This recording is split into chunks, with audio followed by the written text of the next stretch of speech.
Hello, welcome to another episode of A Salt and Buttery with Intent to Satisfy. Today we are making peanut butter cookies. Now there are several different ways to do this. This is a really basic recipe, okay? But I'm also going to show you a couple very important cooking techniques that are very useful for other projects, okay? One of the first things is how to measure out brown sugar. Brown sugar is not a granulated sugar. It's actually it's got a lot of moisture in it. And that moisture is often attributed to not having all the molasses cooked out of it. So what you do is you put the brown sugar into the measuring cup, but then you press it down. Otherwise, you end up with maybe about half of the amount of sugar that you want. And since we're talking about brown sugar, that is going to change the flavor of things. Because, like I said, brown sugar has essentially molasses in it. All that hasn't been processed out. So it's closer to a raw sugar in that aspect. But like any sugar, too much is not good for you. It might taste really good, but too much is not actually good for you health-wise. But since we're making cookies with lots of butter and everything else in them, hey, why not indulge once in a while? Okay, so here we have the brown sugar, and it is packed into the measuring cup. Okay, you saw me do that. I take the brown sugar, I put it in, and then I press it down with the back of the spoon to get the loose air out of it.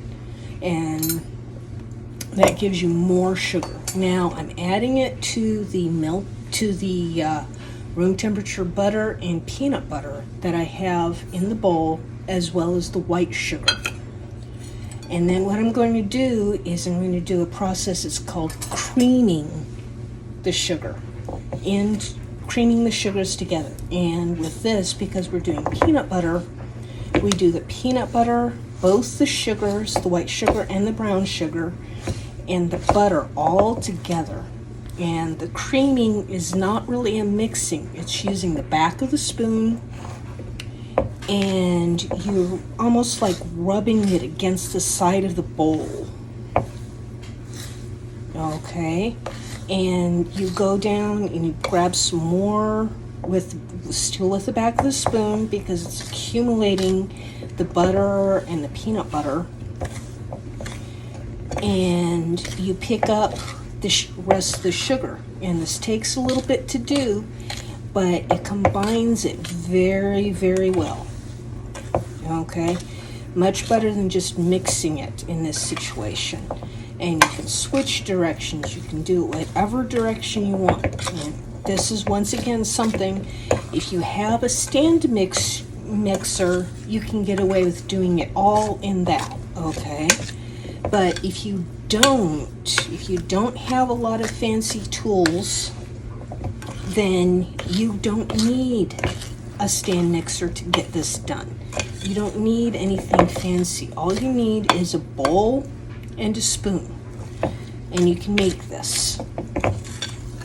Oh, and a decent oven, okay, because we are definitely going to want to cook these. This is not a non-cook recipe because it's going to have egg in it.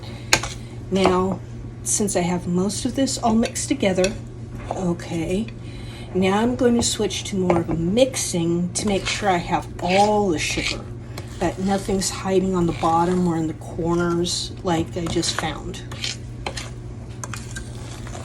Now, what I'm going to do is I'm going to add the egg and the vanilla.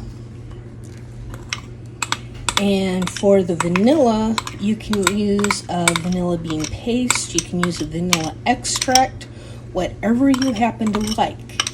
If you have done some experimenting with that vanilla sugar I told you about, you can probably get away with using that too.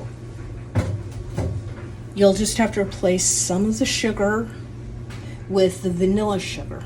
So we have this. Now we have all of our soft stuff mixed in. Now we're adding our flour and our salt and our baking soda. Now, because this is not a really high rising recipe, that's why we're using baking soda instead of baking powder. Baking powder would make it fluffier, but we don't want that consistency for peanut butter cookies. And at this point, because we've already done the creaming, now we're just stirring. And like I said, if you have a stand mixer, go ahead and do it. If you don't, this is how you do it by hand. You don't need anything fancy. All you need is a decent bowl, a decent spoon, some decent measuring cups and measuring spoons, okay, so that you can get the right proportions. And a halfway decent oven. I have never tried doing this with an air fryer. I'm not sure how well that would work, but I do know it works very well with an oven.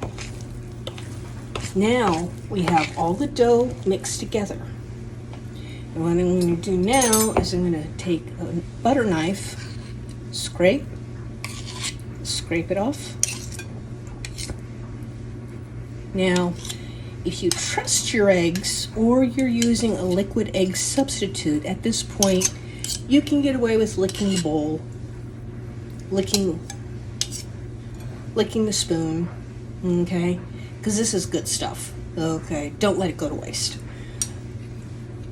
But if you're using raw egg, I would have to recommend probably don't eat the raw dough, okay? If you do, it's at your own risk. Now, at this point, you have to shape the dough. And there are a couple different ways you can do that. You can do it with just a scoop out, just a scoop onto the baking sheet, okay? And here I have a sample baking sheet set up. There. See? Okay. Or you can get a little bit fancier, and there are a couple different ways this can happen too. You can take some, and once again, make sure your hair is tied back and your hands have already been washed before you even start this, because we're going to use our hands here. Now, what we're going to do is we're going to take the dough into our hand, and you can make these larger or smaller if you want, and then I'm going to roll it in some sugar. That gives it a nice little sugar coating. When it cooks, it looks a little bit sparkly. And then at this point, onto the baking sheet, and you can either press it down with the back of a spoon, you can press it with your thumb, or you can do the more traditional, which is with a fork. See? Just like that, just a little crosshatch.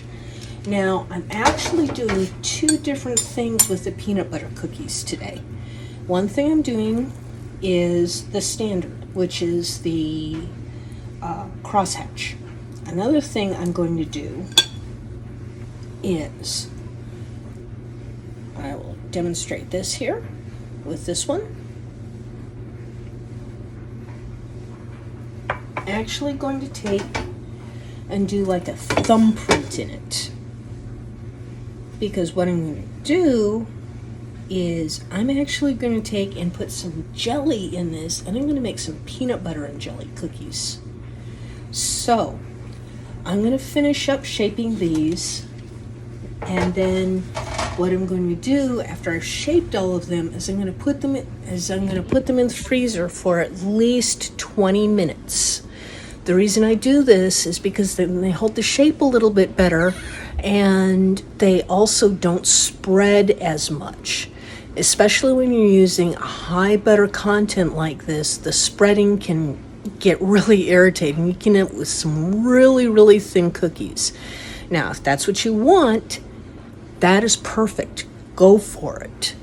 Another advantage to having some cookies that you've frozen before baking is then what I can do is I can take them and I can put them into a large Ziploc bag and freeze them, and then just pull out a few whenever I want them. I don't have to bake the whole thing at once, which is really great because then I always have cookies on hand whenever somebody comes over. And it's just like, oh, yeah, hey, we have kids coming over? Okay, turn on the oven, throw some cookie dough in, we're good. And if you do this, you can have like, depending on how much room you want to take up in your freezer, you can have like 6 different types of cookie dough in there, so you can make everybody's favorite whenever they show up without having to go through the whole process of, okay, so-and-so's coming over and now I need to make cookies. No, just pull it out of the freezer, throw it in the oven, and be good. So, like I said, I'm going to finish shaping these, then I'm going to freeze them, and then we'll come back and we'll bake some of them, and I'll show you what's going on with that. Thank you. Okay, now I have frozen the cookie dough for 20 to 30 minutes. Now I'm putting it into a 350 degree oven for 7 to 10 minutes, and then I'll check it and see how it's doing. So what I'm doing, as I said, I'm doing the standard peanut butter, which are these. Nice little design. And I'm going to do some peanut butter and jelly ones. And as I said before, the nice thing about this is I can make as many or as few as I want. I've got a lot more dough made up and stuck in the freezer and getting ready to go. So I have them whenever I need it, instead of having to stress because people are coming over and I need some cookies or anything like that. Now with the peanut butter and jelly ones, because I did the little thumbprint in the middle, now what I need to do is I need to get some jelly out, and I need to add just a little. Oh, and another side note on this, you can use any type of peanut butter you prefer. And if you don't prefer peanut butter, you can do this with almond butter too, if you prefer that. Now, for the peanut butter and jelly, we don't need a whole lot because we don't want it to really overflow. So we just take a little dab into the depression that we made with our thumbprint. And you can use your favorite type of jelly for this, any type, okay? I'm currently using a tart cherry one, but that's just because that's what I happen to have currently. But your favorite jelly, your favorite type of peanut butter. Now, quick note too, I'm using, technically this is a pizza stone, and I know this, but I really like the way things bake on the clay baking sheets. I have much less issues with burning, and this is one of the few recommendations I will actually make. Get yourself a halfway decent clay baking sheet or clay baking stone, even if it's technically for a pizza. They are great. And then I use a bit of baking parchment, and that makes the cleanup so much easier. Now, this is going into the oven, and we'll come back in a few minutes and take a look at these wonderful cookies and indulge. Okay, now we're going to pull the cookies out of the oven. Now, one thing that you will notice is if you make the cookies larger, they'll have to cook a little bit longer. if you make them smaller, they can cook for less time. So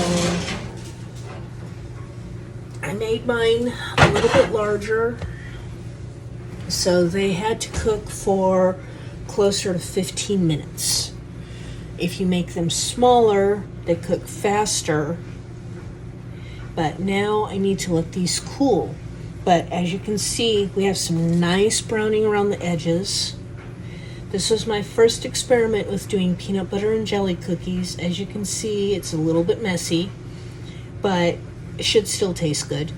And the standard peanut butter cookies look like standard peanut butter cookies. Now, another trick that you can do, which I have done, is you can make the peanut butter cookie and then you can actually take like one of the Hershey Kisses, or to get the chocolate in the middle, or something like one of the Rollos, which is the chocolate and caramel candy, and put it in the middle. And you do that right before it goes in the oven. You can do that and then freeze it at that point also, and then pull it out of the freezer and put them in the oven and cook them from there. Another thing that will affect the cooking time is having the dough frozen. I prefer to cook it from frozen because then, as you can see, we get some more lift in the cookie, and it's less likely to really do the spread out and come out really, really thin. But if you like the cookies thin, then do it that way. Don't freeze them. Take it straight from the dough into the oven. And if you have had to freeze the cookie dough so that you can cook it later and you still want it to come out thin, just let it thaw out for a while. Like take it up to room temperature and then cook it from there, and you can get the thin cookies that way, if that is what you prefer. Once again, this is a lot of matter of personal taste, personal preference, whatever you like.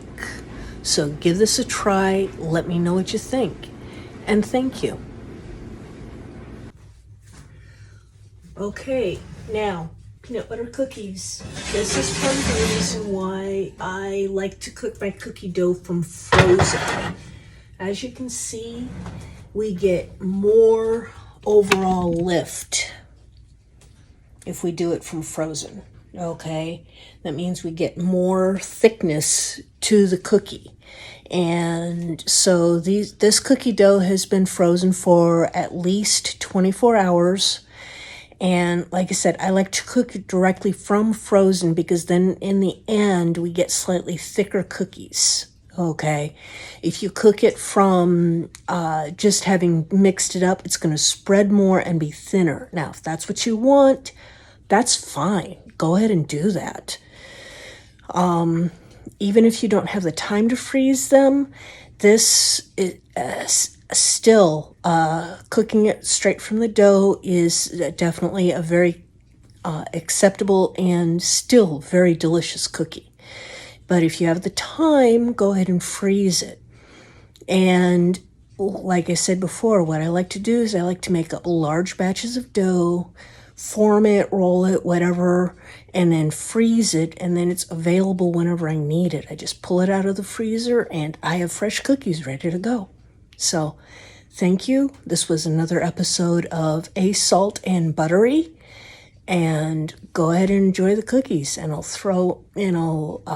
include some information on some other options that you can do with these. Like I said, this is a really, really basic cookie, but still delicious. Sometimes the simple stuff just tastes so good. Anyway, well, you have a great day, and let me know what you think, okay? Try out some of the alternatives. I've done a lot of experimenting, even just with this recipe, and there are so many different options available. So have fun with this, and we'll see you next time.